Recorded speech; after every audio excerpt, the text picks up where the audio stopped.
Arai Guma by Marc Yamaguchi. Chapter 5, Ricky Part 2. Ricky positioned himself closer to his mother so that Rachel and Ray were now across from them. Usually Ricky consoled their mother whenever she felt guilty about the decision to leave her kin behind and follow her husband to the city. Ricky's instinct to comfort their mother was selfless, but he had to be careful now because Rose was defensive and a tad dangerous. He looked back at Rory and Ralph, who were innocently dreaming about garbage feasts, but that could not have been farther from the truth. Rachel's surprised defense of Ray was a double whammy. It implicated Mama's girl with the disgraced patriarch too. Rachel confessed, "Mother, Ray has been training to overtake the walkies and restore balance to the food chain. He's been meeting with rival raccoons to break into the green wheelies that have deprived the lot of us the right to eat. It's rare to have this many raccoons active and huddled together at daybreak, but Rachel's stunning revelation meant no one was keeping track of time. On a normal day, with fewer emotions clamoring for her attention, Rose may have appreciated this development as a sign of good news. Rose had been feeling defeated by the walkie's invention and had struggled with depression ever since its introduction. However, Rose's foibles made Rachel grow up in a hurry. Rose's sense of doom made Rachel thirst for more knowledge and emboldened Rachel to take more calculated risks for the betterment of their family. While Rose grappled with Rachel's betrayal, Ray was stewing in his juices after the humiliating blow to his face. Ray reacted by pinning his anguish onto his sister, and he chuckled to himself how easily he could knock Rachel off her perch and deprive her the protection of their tree. Ray had been wronged. He thought Rachel had spoiled the secret he was sworn to protect. She must have been bloody spying on him. She was weird. She was jealous of him. She was probably dropped on her head as a cub, which explained why she gave so many blank stares. As his tears began to wash away the blood stain on his muzzle, he all at once shouted at Rachel, "What the fuck did you say that for?" Rachel was caught off guard, but at these words, Ricky hurried over and hushed Rory and Ralph, who had cried out in alarm. After Ricky had soothed the boys back to sleep, he could pick up what was being discussed by Mother, Rachel, and Ray. At a distance, it looked like one of their meetings about feeding the family of 6. But this was something far more ominous. After Rachel regained her composure, she spoke again, keenly aware of how delicate the situation was between her brother, and their mother. If their emotions got the better of them, they would forfeit their seclusion in the walkie's tree and potentially jeopardize the lives of the young'uns.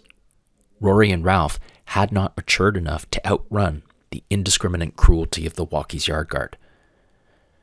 Rachel confronted Ray. "Get a grip, Ray. Come clean. Are you really a pledge?" Ray growled back, "Shut the fuck up." Rose was still struggling to process the news being delivered piecemeal so that Ray's profanities didn't even register in her head. Rachel persisted.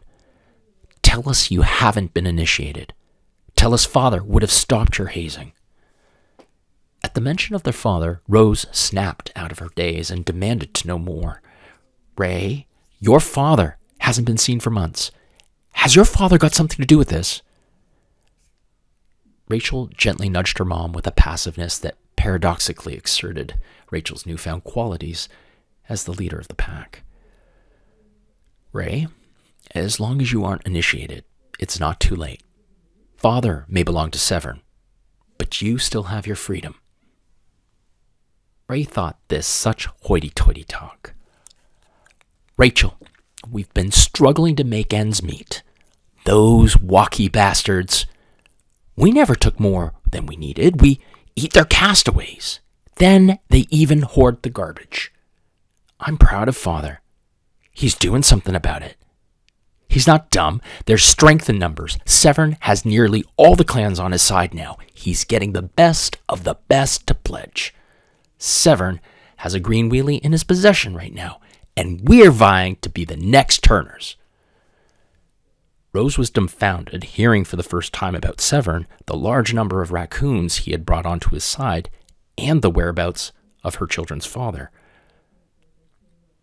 She was feeling demoralized, too. Maybe Ray was right about her useless sentimental attachment to the countryside. He and Rachel appeared so mature before her. Rose had never seen her children carry on in conversation this way before. Rachel let Ray recover his dignity. He was proud to belong to such a forward-thinking society that validated his desire to be treated as an adult raccoon. Unfortunately, Ray was so consumed in the rituals of Severn's growing legion of go-getters that he hadn't really figured out how to open a green wheelie. Rachel was now conscious of Ricky listening as intently as their mother Rose, but she felt she had one more important revelation to make. They were now situated on the cusp of night becoming day. Ray had nearly talked himself to sleep, so Rachel felt this was an opportune time to make an announcement of her own.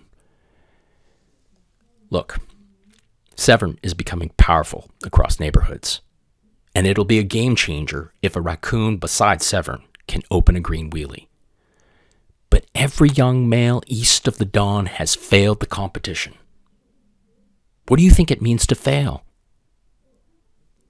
At this point, Rachel said with an intensity that made her unrecognizable to her own mother, "Tonight, I'm going to be this family's Turner."